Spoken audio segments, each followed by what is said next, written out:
you by the one and only DraftKings Sportsbook app, America's top-rated sportsbook app. Don't forget to hit that like button, subscribe wherever you get your podcasts, and leave us a 5-star review. I'm Leah Merrill here with Craig Morgan and Steve Peters for our first show of the off season. We're back in the daytime in daylight hours. Post-Glendale. The post-Glendale era PGE, I guess, if you will. I don't know. Feels like I'm still not even recovered from Friday. Friday. And there's Karen, and Karen was there Friday. Yes. It What was a good time. so great to meet What a good so time. many people. It was Friday. Names and faces together. Yeah. now? It was awesome. That's important. It Yeah, was fun. really, really fun. It was And fun. unfortunately for us, the Arizona Coyotes are not going to be part of the NHL playoffs this year, and probably not next year either. But we're still going to talk about the NHL playoffs because, as we said on Twitter, it's the most wonderful time of the year. And It is, Leah. Craig has written a jingle. I have. And it's really bizarre because we didn't communicate on this ahead of time. And, you know, since Petey started singing on the show, I feel like I need to bring it for sure on another level. So here we go. It's the most wonderful time of the year. The cup will be glowing. Emotions are flowing. The playoffs are here. It's the most wonderful time of the year. Wow. There you go. Wow. Where's the button on that? Yeah, I feel like that's going to get clipped. I was going to say, we got our clip of the day, Don. Yeah. Wow. Craig, that That's was actually- unreal. It was a pretty impressive baritone. Yeah, Thank you. you have a very Wow. lovely voice. Who knew? Dropped it down there, yeah.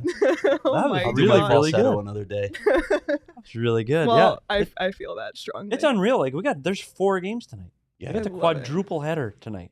it is awesome. How are we I going love to keep the up with playoffs. all this? I have no idea. You really have to keep up I with all gotta, that. know. I got to work today. Jeez. I don't know what I'm going to do. I'm just going to have And you got to know everything about everybody. It's hard. I'm going to be like you were on Friday night. I'm just going to have a beer in my hand watching. So. Yeah, that was fun. That's a lot easier. Having a beer, wandering around, going, yeah, just talking to people.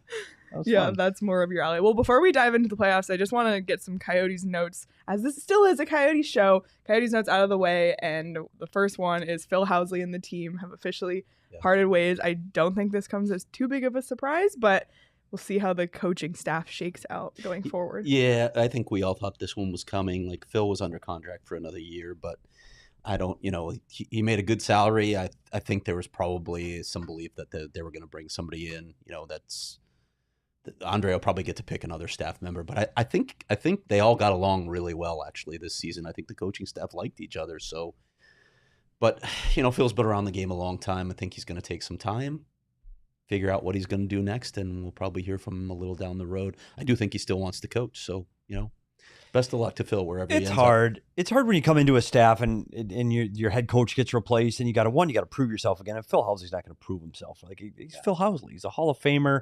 He's been a head coach in this league. It's hard. I mean, and I know he's a nice guy, and I'm sure they all got along. But at some point, you want to build and grow your own staff. And unfortunately, Phil was from a previous regime, and so I'm not surprised that they made the changes. It's time for Phil to move on too. And he wants to be a head coach again. Now, Yep. where he ends up and what he ends up doing, I'm sure, will kind of be up to him. There's going to be a lot of jobs open. There's a lot of jobs open this summer. On the flip side, Corey Schwab and Corey Stillman are going to come back. So most of the staff remains intact. We'll see what they do with that one position.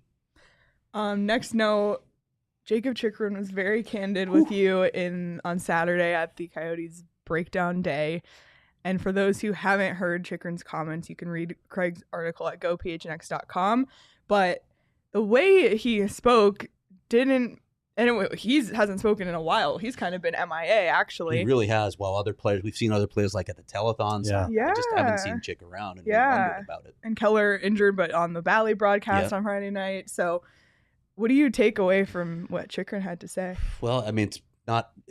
I've been writing this based on what I've been hearing anyway. That he's not on board with another rebuild. You're entering the prime of your career. He's 24 years old, and you're looking at 3 more years of struggling to get back. And he just laid it bare when he spoke to us. And I give Jakob Chychrun a lot of credit for his candor that day. He said, every time it seems like we're about to get somewhere, they tear it down again. And that really wore on me this season. I want to win now. I want to win more than anybody. He said, I know everybody says that, but I really believe it. I want to win. And I don't want to sacrifice years of my career waiting for that hopefully to happen. He talked about Mike Smith in Chick's first year here, hammering home the point that careers are finite. You only get so many cracks at it, and it's so true. A lot of guys come into the league and they take it for granted. Oh, there's next year, and suddenly your career is gone and you haven't tasted it. I think there's some validity to that, and I will never fault a player for wanting to win right now. The problem with that Chychrun trade is Bill Armstrong's asking for a lot. He didn't get that return at the trade deadline. Will he get it at the draft? I don't know. If he doesn't, what does the situation look like then? How does he repair that relationship with Jakob Chychrun and convince him this is where you're going to be, and we want your all for the next 3 years of your contract? Yeah, that's the problem for me. He's 24. We're not talking about a 32-year-old guy who's been through all these battles and wars and it wants to win before his career is over, i.e. Phil Kessel wanting out, not wanting to go through another rebuild. I know Phil's one. That wasn't my point. My point was his career was coming to a close. So if you're Jakob Chychrun and you want out, then tear the hell out of the league. Tear it up. Do what you did last year. Yep. So that by the trade deadline, people go, oh shit, we need Jakob Chychrun. Like we have to have him. Look how good he. Instead of the trade deadline, you go, he's got three goals. Not the offensive output. I know it's not a great team, but look at how many points Gostisbehere is having on the exact same team at the exact same position. I don't know. I understand him wanting to win, and I understand you want to get a fresh start in a new place with opportunities to win and be the guy. I understand that.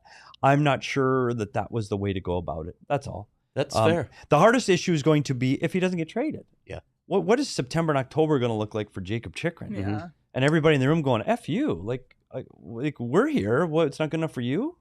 That's the concern I have. More to your point on, if you want to get moved, tear it up. Jakob Chychrun was in a different role this year. He wasn't. Oliver Ekman-Larsson wasn't here to take the top matchups anymore, and a lot of veterans were gone. So he was thrust into a different role.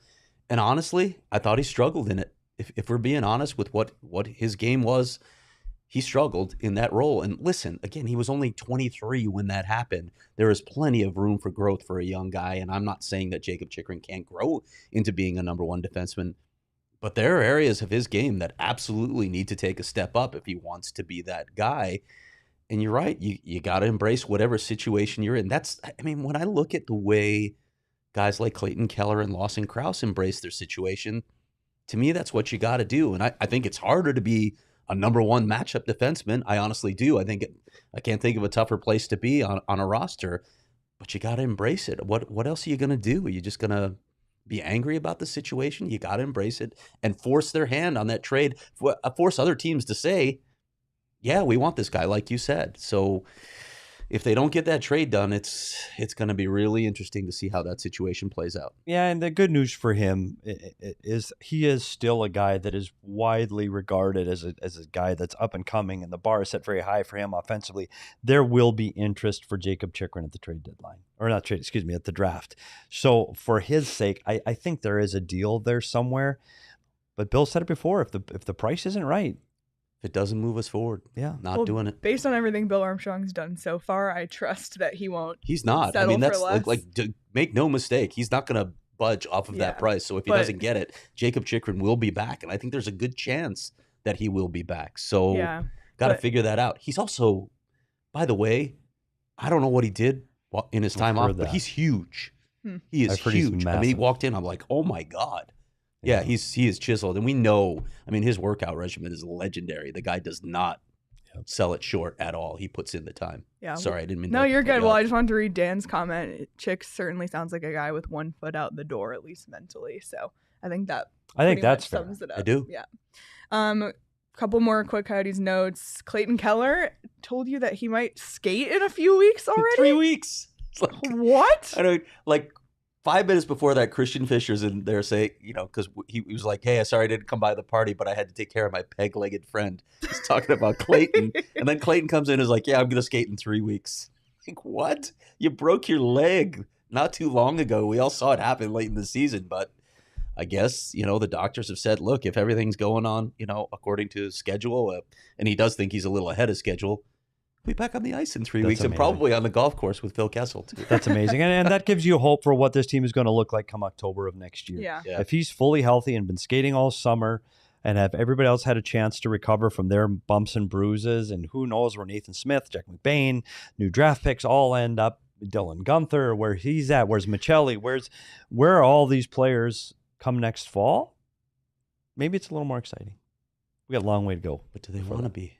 They want to be. I don't know. I guess we have months to decide that. And what do we think is going to happen with Phil Kessel? I can't imagine him coming back here. I mean, Here? he didn't close the door on it, which was surprising. It was surprising that we actually talked to Phil Kessel. And mind you, full props to Jose Romero for AZ Central, because we were in the interview room, and I heard Jose go, "There goes Phil." I'm like, "Wait, what?" So we literally ran down the hallway after him and asked if we could talk to him.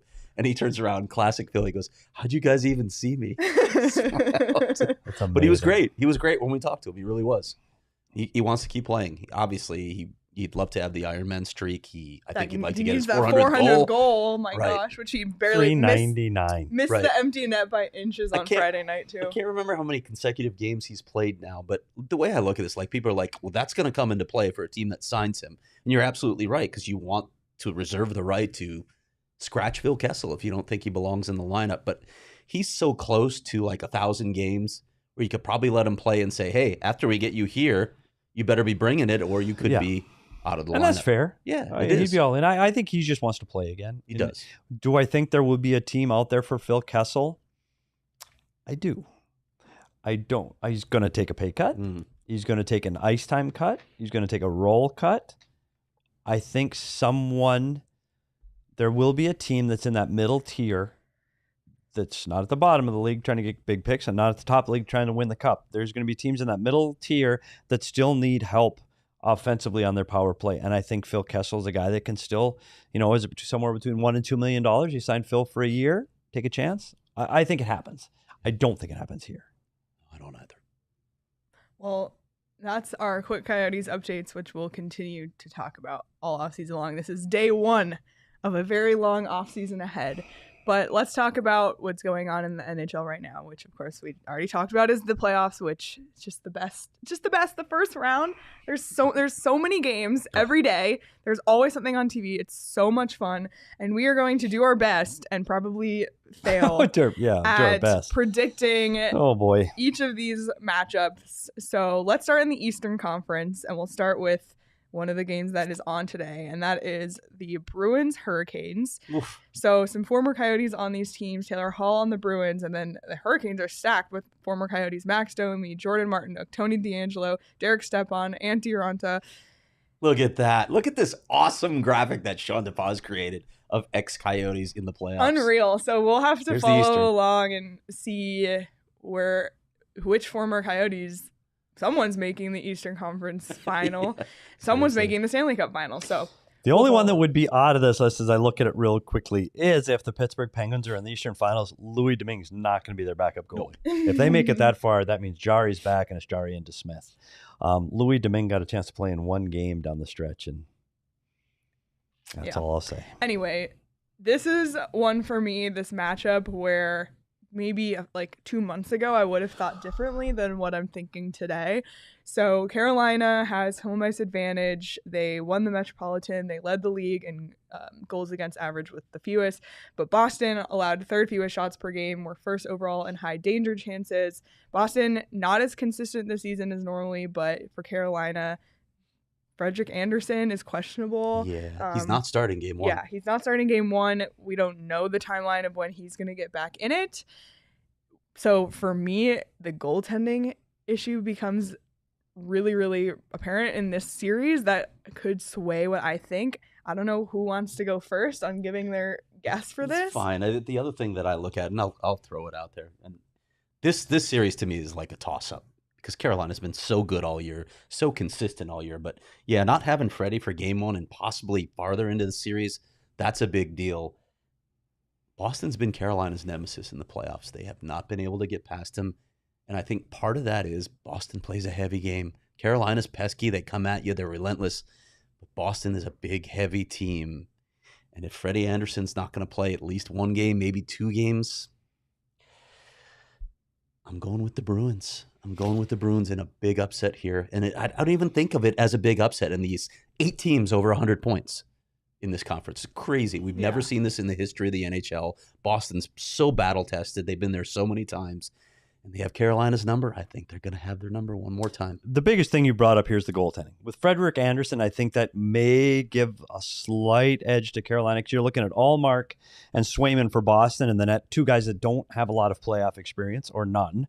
So maybe then the needle will pull a little bit to Carolina. The issue for me, and you look at the head-to-head matchup, Carolina dominated 3-0, won 16-1 head-to-head.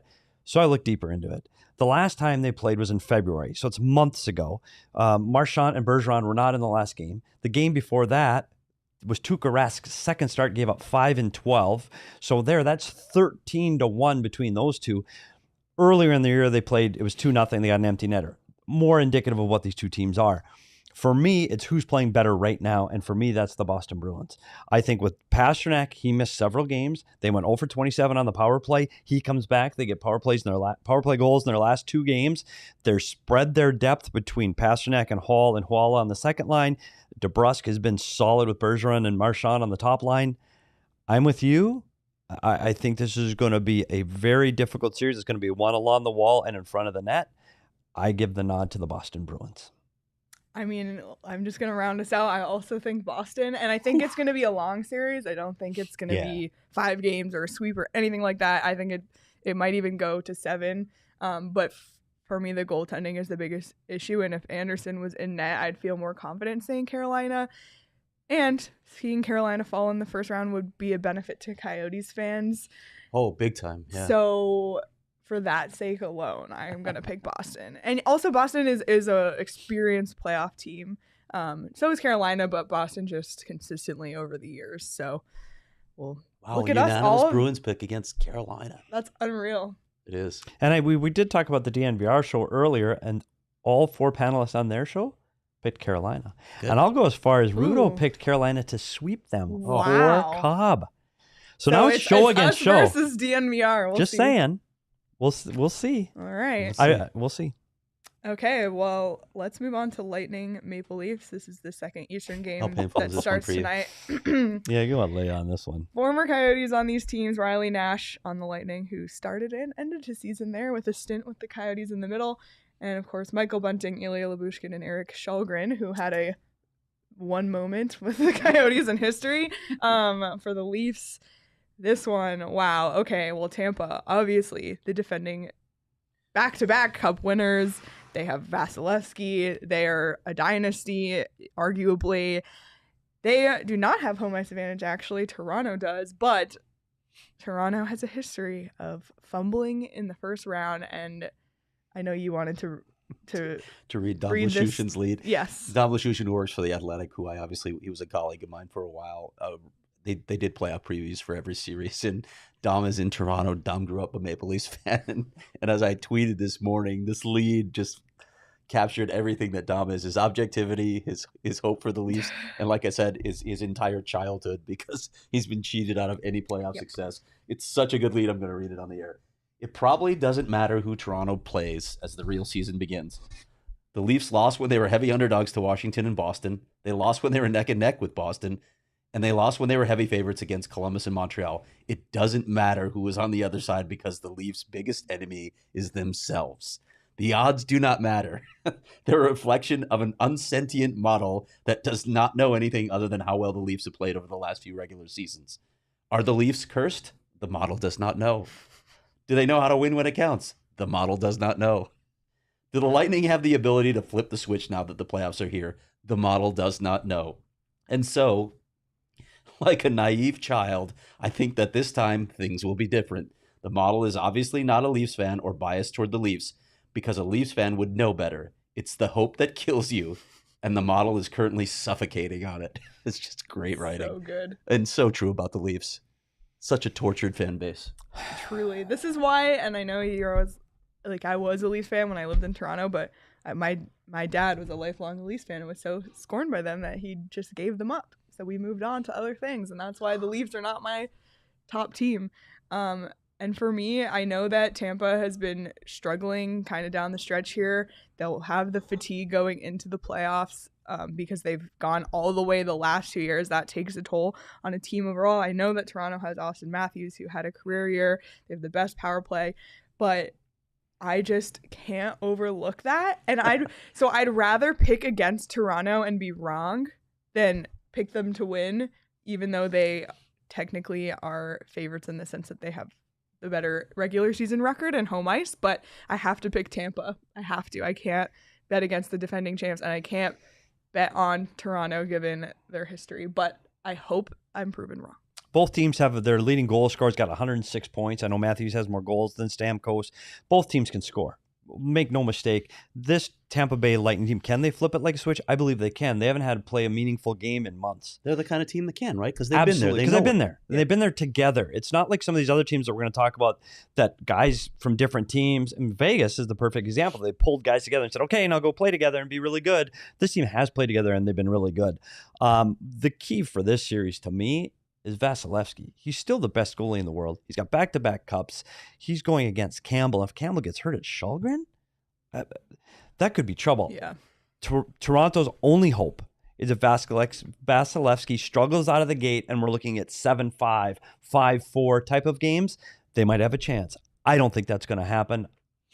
I think Toronto's done in the first round again. And on that note, the Toronto Maple Leafs have not won a playoff series since 2004. 2 lockouts ago. I still lived in Toronto. That's what the misery has been like for Maple Leafs fans. Yeah. When I look at this series from an analysis standpoint, from a statistical standpoint, even the deeper stats, everything in me says pick Toronto. They're the better team. They're the better team across the board. Tampa's not as deep. We've talked about that. They're not the deep Lightning team that we've seen in past years. But something in my gut says Tampa's going to flip the switch here. They know how to do it, and Toronto's misery continues. Wow. 3 for 3. Wow, we're unanimous on both of our... We'll split it up here soon. Yeah, we will. But hopefully. Wow. We'll see. Again, I hope I'm wrong. I'll take an L and be wrong if it means... Right, you gotta hope. Right? I have to cheer for Toronto. Like, I have to. Yeah, you grew up there. Yeah. I think it's good for the league, too, when the Leafs are good. Yes. I know a lot of people dislike the Leafs, and I get that they're very easy to hate. Well, their fans are crazy. Yeah. But it's good for the league when the Leafs are good. It really is. And I like this Maple Leaf team. I do. And this will, I'm going to bring up one more point, and we'll carry this theme throughout the remainder of this show, is the way this playoffs is arranged by division. Versus the old, remember it used to be 1 through 16, but the travel was stupid. Then you go 1 through 8 within your division. Toronto's not playing Tampa Bay if it's 1 to 8. Right. Like those are the only 2 teams I think I would have picked against Toronto. Go ahead. And Toronto would be playing Boston. Now that's a much different series. Again, Toronto's had problems with Boston too. Oh, it's the East. But I think they'd rather be playing the Boston Bruins than the Tampa Bay Lightning right now. And so you got to question how this, again, these are the rules when you came in. This is who you got to play, but it's going to be a bigger issue when we get to the West, when we talk about the disparity between the Pacific and the Central and some of the matchups that could have been when we get to the next series. All right, well, moving on to Penguins, Rangers, former Coyotes on these teams, Dryden Hunt, not necessarily a name that all Coyotes fans know well, on the Rangers. And we already talked about Louis Domingue on the Penguins. Once again, not a ton of former Coyote presence in these series, but Pittsburgh will be the visiting team in Game 1 against New York. Pittsburgh, of course, has the playoff experience. They have 3 Stanley Cups in the last 15 years. New York has Shesterkin, who led the NHL in save percentage and goals saved above average. They have Chris Kreider, who had a career year. Adam Fox, who's a Norris winner. But downsides for both. For Pittsburgh, Tristan Jarry. Broken foot. He's been upgraded now from week to week to day to day. But again, you don't know when he's going to come back. And, Sidney Crosby and Malkin and Letang, they're only getting older. So you can argue they have the playoff experience, but you can also argue that they are an old, aging team. New York, they have a really, really good power play, 4th, but their 5-on-5 play is average. It's 18th in the league, and power plays in the playoffs are different to come by than in the regular season. So this is a stat that I found. Only 4 teams had a lower expected goals per 60 minutes at 5-on-5 than the Rangers this season. The Sabres, the Kraken, the Coyotes, and the Blackhawks. And all 4 of those teams are not playoff teams. In fact, they are toward the bottom of the standings.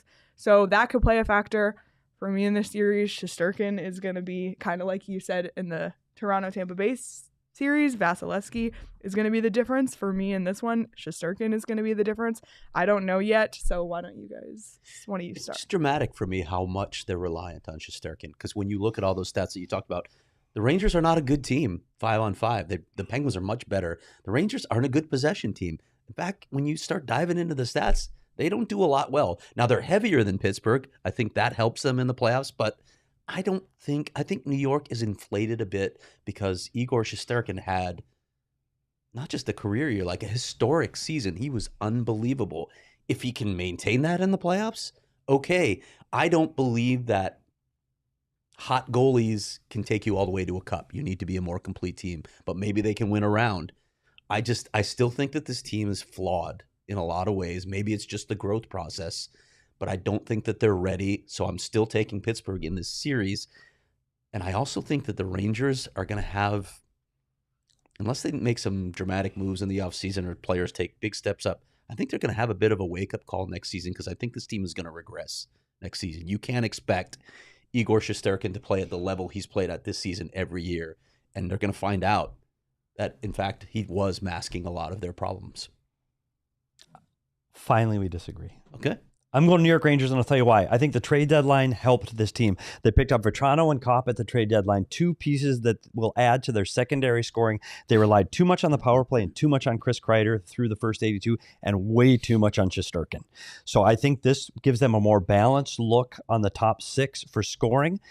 Pittsburgh picks up Rickard Rakell, done the exact same thing for him. Hard at the net, crashes the net. Pittsburgh can win this if they're able to win the net front battle and be better in the paint. This team gets to the net better than any team in the National Hockey League from the wall to the net. And I'm talking Crosby, I'm talking even the smaller guys like Kessel and Rust, they get to the net hard. So they can rattle Shesterkin by getting to the net hard. I think what's going to be the downfall of Pittsburgh is their overly aggressive defense. And we talk about Letang, Ruedel is one of them now, Matheson. They pinch all the time. They're up off the blue line all the time. And there is no better team. You can't tell me, other than maybe Florida, that transitions from their defensive zone to offense as well as the New York Rangers. I think this is going to be a speed series. I think the Rangers are just too quick through the neutral zone if Pittsburgh turns the puck over in the offensive blue line. And without Tristan Jarry, you're looking at the Smith and Domingue. I don't think it's even close. Yeah, the goaltending is an issue for Pittsburgh if Jarry can come back. If Jarry were healthy for the start of this series, I'd be a lot more confident in my pick. Yeah, I don't disagree. Another thing about the Rangers, if you look at their numbers down the stretch, they didn't defend well earlier in the season. They defended much better late in the season. Yep. So, but like you said, nobody gets to the net quite like the Pittsburgh Penguins. Yep. So we'll see how much. And they attack the net from behind the goal line. Malkin's unbelievable from back there. They have the guys that can do it. I just think this is the Rangers' year. Well, I'm gonna emotionally hedge this one because I'm actually way more of a Penguins fan than even a Maple Leafs fan. And I've seen this before. I've seen first round matchups with the Rangers and the Penguins, very different Rangers teams than even this one. And I'm going to pick New York just because I'd like to. That's another one that I can swallow being wrong about.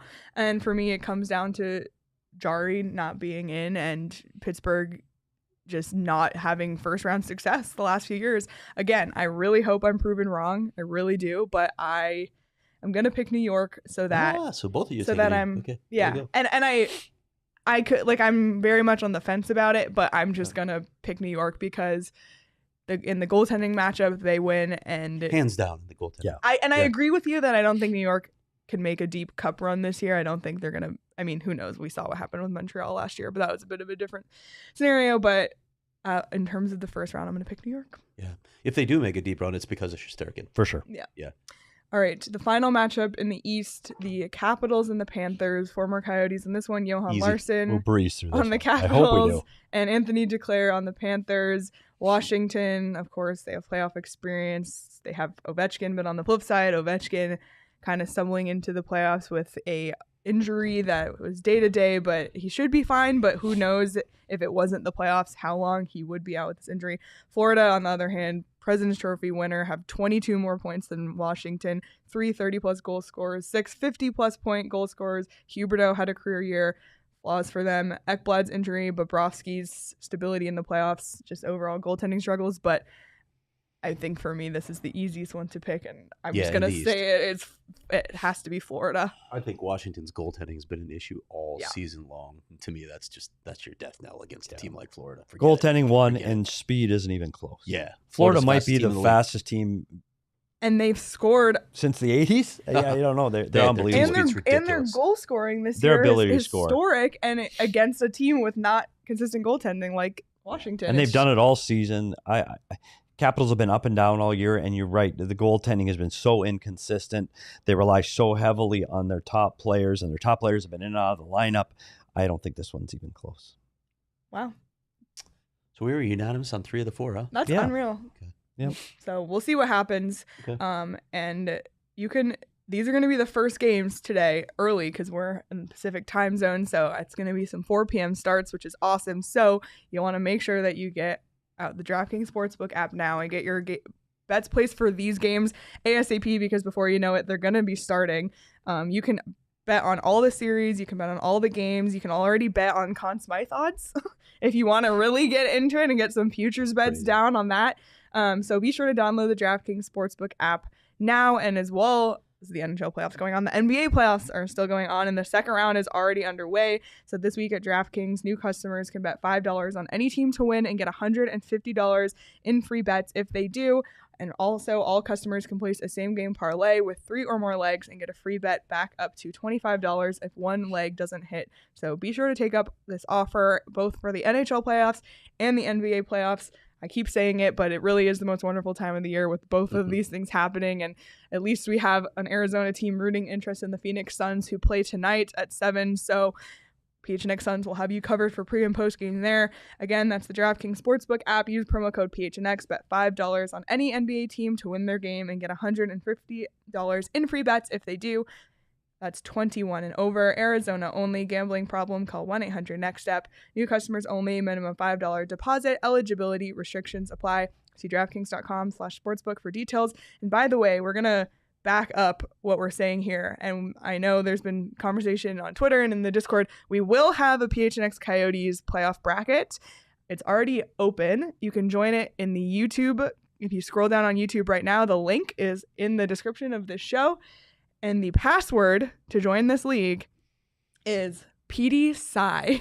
PETEYSIGH. Petey Sigh. All lowercase. Appropriate All lowercase is for the playoff hockey. Yep, is the password to join our bracket pool. So it's open to anybody who watches, not just members of the Discord. So we hope you'll put your brackets, and we'll back up what our picks with our own brackets in this. And Yes. of course, we'll choose all the way to the end. So we don't know actually what Yeah, the we're not others- talking past this. No, we're not we'll talking go past first this round round today. yet, but we'll have all of our picks there as well. So please join our playoff pool. Let's move to the West, and we'll start with, again, the games that are on tonight. The Blues and the Wild. Former Coyotes here. Goligoski on the Wild.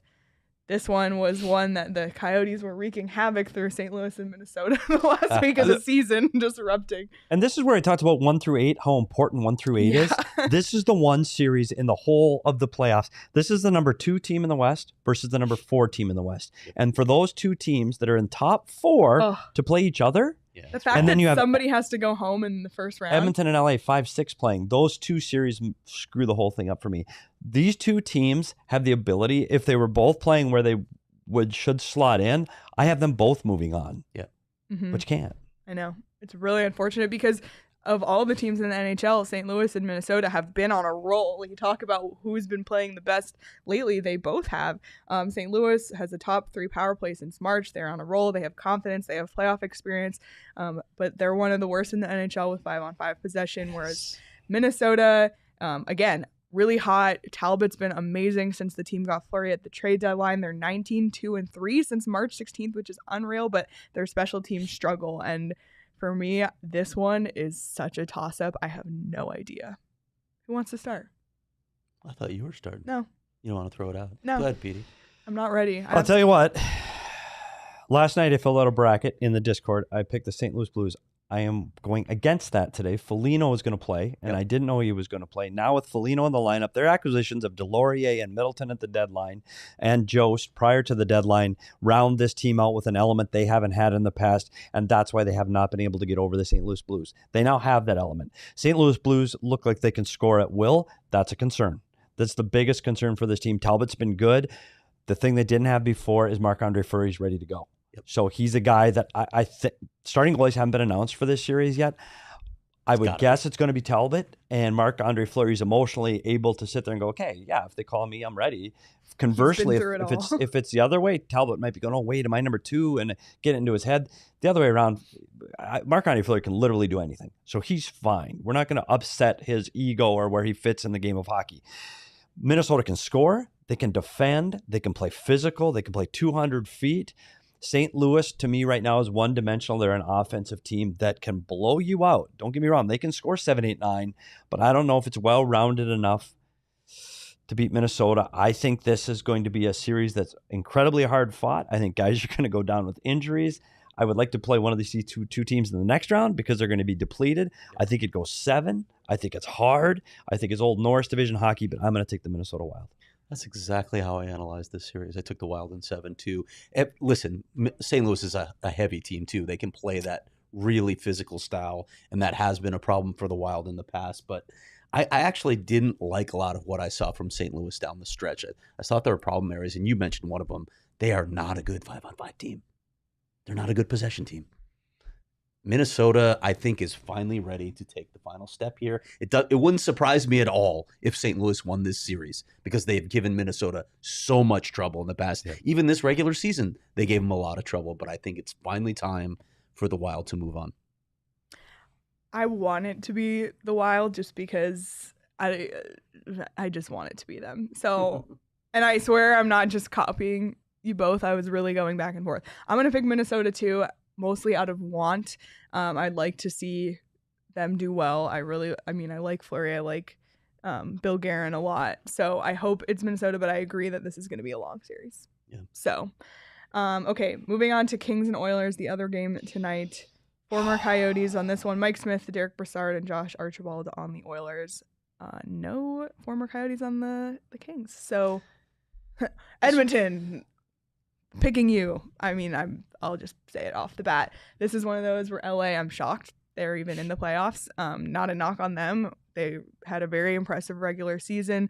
They have the veteran experience. They have the veteran core. That's the reason they're in today. But Drew Doughty is out of the series, and that is going to be a huge difference maker.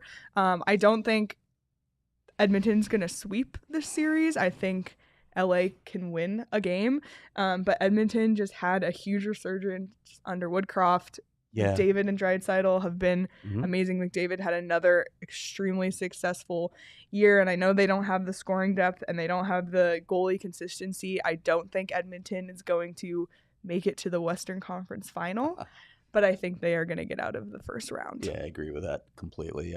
LA didn't play well down the stretch. They barely eked in. They beat some teams that were non-playoff teams to get in. That's how they got into the playoffs. And they're in a weak division. Yeah, they're in a weak division. Edmonton played really well down the stretch. This team looked like it finally figured it out. Not to the level of being a cup contender, because they're not, because that roster is just far too flawed to be a cup contender, and I don't know how they're going to fix that in future years and keep Connor McDavid from going insane playing in the same situations like Groundhog Day with the Oilers. Yeah, they're good enough to get in the playoffs, but they're not good enough to do any damage. I feel like that about them still, but because of this matchup against a team that I don't think is ready yet to be in this situation, I think the Oilers win this series. I'm going the other direction. Taking the Kings. I'm going to go for a couple reasons. Okay. This is similar to what they did in 2012. It's a team that barely made the playoffs, Yeah. probably shouldn't have made the playoffs, and everybody's going, they're not going to win. That's one. Two, they've got more balanced scoring than the Edmonton Oilers. Edmonton Oilers are extremely top-heavy. You've added Deneau, you've had Kempe, you've got Arvidsson, you've got Kopitar. They've got more balanced scoring, I think, than Edmonton. The two factors for me, one is behind the bench. I know Jay Woodcroft's done an outstanding job. Do you know what Jay Woodcroft has worked for the last decade? Todd McClellan. He has been his understudy. He's been his video guy for however long. They are hand in hand. They know each other better than any two coaches in the National Hockey League. And Todd McClellan is going to sit across that bench and look at Jay and go, there's no way you're going to beat me. I'm telling you, I'm going to win this goddamn series. And Todd McLellan's a really competitive guy. I think that's going to be difference number one. And number two, I am very concerned about Edmonton's ability to defend and their goaltending. And it's been a roller coaster the entire season. Mike Smith has been solid. He got 2 shutouts in the last 10 games. He's been hot. But we have all seen Mike Smith go the other direction. And when it goes the other direction, it goes in the other direction hard. I'm going to take the LA Kings. I like it. Why not? And also, we can't forget about Quick, who's just... You know what? Quick again, he's one of those guys, he competes his ass off. He can give up 10 easy. I've seen it. It's playoffs. He's been there. He's won. They're just different. It's unreal. Anyway, it'll be fun. They'll probably be out in 4, and I'll look like an idiot. No, but you had very good arguments to back up your pick, so I appreciate that. All right, Predators and Avalanche, which this is a series that literally happened because of the Coyotes on Friday. Yeah. Former Coyotes on these teams, Nick Cousins on the Predators, and of course Darcy Kemper on the Avalanche. Nashville, I mean, their strengths, Roman Josi. Their strengths, we literally thought Nashville was going to finish second to last ahead of Arizona in this season. So they've proven all of us wrong, but they did not have a good run down the stretch here. Colorado has been, I mean, just a monster this entire year. They're top 3 in league scoring, top 6 in goals against, top 5 power play. They have the star power. Their flaw, I guess, would be that they have an average penalty kill, but they have 22 more points than the Predators in this series. And I'll just start off the top. I have to pick Colorado. I'd be a fool not to. And we want to see our DNVR Avalanche crew have a deep playoff run as well. Yeah, and UC Saros is out. He was the only chance they possibly could have had. Yeah. And even then, is Saros strong enough to the onslaught of this offense? No. And he's not. This is the best that the Colorado defense has been health-wise all year. Gerard, Byram are both back in the lineup. Makar, Taves, like they have the ability to score from their back end probably as well as Nashville does from the front of their lineup. Yeah. This one's not going to be close. No. I mean, Nashville's had some great seasons, like guys like Duchesne and Johansson. They've had terrific years, and Philip Forsberg. They've had terrific offensive years, but nowhere near enough depth. Problems elsewhere. Their blue line is nothing like what it used to be. No. It's Roman Josi and a bunch of guys now, basically. It's not the depth. And now they don't have the goalie. So it's this, to me, this could be a sweep. Yeah, this could be, of all the matchups we look at, the Washington-Florida might be a little mismatch. This one to me is, and I tell you what, Colorado needs to get rolling because there are some better teams in this playoffs in the West that they are going to have to ramp up for. And the good news for them, when you look at Minnesota and St. Louis, who they will have to play next, are 2 teams that are going to beat the hell out of each other. Yeah. I like Colorado's path this year better than years past, mostly because Vegas is not in the playoffs. That this is the Vegas series. This series is much different. Oh my God! Can you imagine if Vegas had gotten Nashville? This should be this. They just don't have the offensive threat, the physical threat, the defending threat, and by far the goaltender is it's a mismatch between Kemper and Kemper played well. By the way, down the stretch, Colorado maybe even played himself into like finalist status for the Vezina late in the season. Probably a top 5 guy at least. Colorado easy, but we'll see how far that lasts for the Avs. We'll see. It's fun. I must say, it's fun to not have to talk about Vegas in these playoffs for the first time. I might not have Colorado getting as far as a lot of other people. Okay, well, we'll talk about that next time. We'll get to that on the next round. Are you on the Minnesota Wild bandwagon? It's another team that's pretty good in the West. A lot, yeah. All right, Calgary definitely. Well, let's get to it. The Stars and the Flames, former Coyotes Scott Wedgwood on the Dallas Stars, and then Michael Stone on the Flames. Dallas, I guess a strength for them is they don't really have anything to lose. They squeaked into the playoffs. They don't have a ton of scoring depth, but they do have people on the Stars with playoff experience, Joe Pavelski being one. Calgary, they just had an unbelievable season. 340 goal forwards, great goaltending, 111 points to Dallas's 98. I have to pick Calgary in this series as well. That's all I have to say. I think it's pretty easy, actually. Dallas and Nashville are the 2 weakest teams in the postseason. There's just no debating that. But more than that, and you're right, Dallas has some playoff experience, but Calgary's built for the playoffs. They are built for the playoffs. They're heavy. They defend well. They've gotten some of their offensive guys have really taken a step up this season. They've got a coach whose battle test in it is really has won cups, kind of iron-fisted, and he will demand the most out of his players. It feels like everything has aligned for Calgary this season. Now they'd still have to get past Colorado down the line, or maybe someone else. But I really like how the Flames are constructed for the postseason. Yeah, this one could be bad, this series. And Dallas, to me, has been in and out and up and down, and they've had glimpses. I'm not sure what Dallas Stars are right now. I'm not sure what that team is. They don't have a real true identity. There is no doubt what the Calgary Flames are. Like, this team is going to be hard, heavy, but they've got guys, 430 goal scorers, 340 goal scorers. Yeah. They can put up numbers. They can defend. They can be physical. They can run you out of the building. And their goaltender has been absolutely lights out. This team, top to bottom, is the only team I think that can compete with Colorado in the West. And they might be able to push that team over.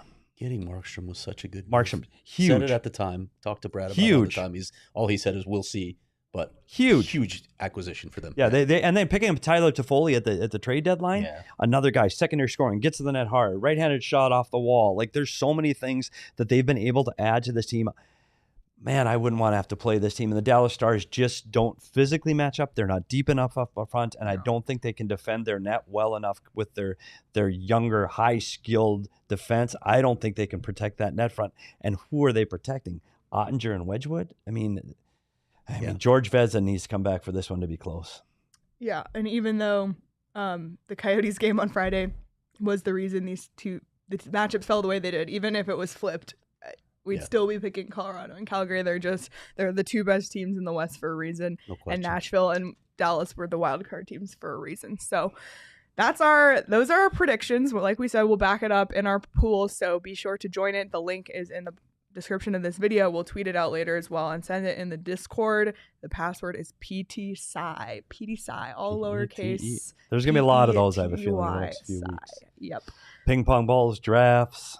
Yep. A lot of sighing to go on. And by the way, before we wrap up here, I just want to read the playoff teams we picked in episode 26 before this season and see how we did. Ugh. Craig had the Islanders. Oops. Carolina, Pittsburgh, Washington, Tampa Bay, Florida, Boston.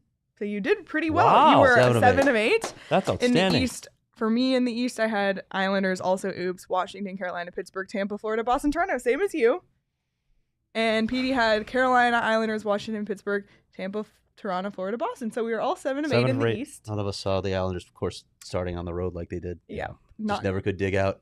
So shout out to the Rangers for proving us all wrong. In the West, Craig had Colorado, Winnipeg, Minnesota, St. Louis, Dallas, Vegas, Edmonton, and Vancouver. So not as good. 5 for 8. I think I might be worse. I had Colorado, Winnipeg, Minnesota, Dallas, Vegas, Edmonton, Calgary, Vancouver. So 5 of 8 as well, yeah. And Petey had Colorado, Winnipeg. God, Winnipeg sucks. Screwed us. Minnesota, St. Louis, Dallas, Vegas, Edmonton, and Calgary. I had 6 6 out of 8. 6 of 8. So you That's did a 6 out little of 8. better. A little better. Okay. Well, so we'll see how our predictions stack up. We'll see how we do going forward. We'll keep track. We'll continue to talk about the NHL playoffs moving forward, and we'll continue to talk about NHL because the season's still happening even if the Coyotes are out of it. But don't worry, we'll have a lot of Coyotes coverage. The draft lottery is a week from tomorrow. We'll have a live show that you can watch simultaneous with that. That'll be the ultimate pack therapy session. So that will be 3:30 Arizona time. Be sure to subscribe to the PHNX Sports YouTube channel. We're going to be live still 3 days a week. This was the first day of the off season. Craig will continue to put out content on gophnx.com all off season long. But also tons of sports are ramping up. The Suns, the D-backs, the Mercury, the Rising. So not the Rising, it's just Rising. I learned that. You can't say the with soccer. Who knows? You can. Okay. It's okay. Well, Owen would say otherwise. Still America. Anyway. So be sure to become a member at gophnx.com to get access to all of that amazing, amazing content. Our draft coverage here is just beginning. We're going to be breaking down prospects. All of that you can only access if you're a member at gophnx.com. So sign up to become a member today. Get an annual membership. Get a shirt when you sign up. Thank you all so much for watching. Please join our bracket pool. We can discuss picks. We can debate more in the members only Discord as well. Any final notes from the two of you? I can't believe. Enjoy the playoffs. Let's play hockey. Let's go. I'm so ready to Let's watch do that the hockey. playoffs. Let's Enjoy that hockey. Well, everyone, thank you so much. Follow us on Twitter at PHNX_Coyotes. We'll have an audio episode tomorrow, so be sure to follow wherever you get your podcasts. And we'll be back live here Wednesday at 11:30 a.m. with a special guest, Tim Bernhardt, and we'll talk about scouting and prospects and all of that good stuff. So join us here on Wednesday. Until then, Have a great day, everyone.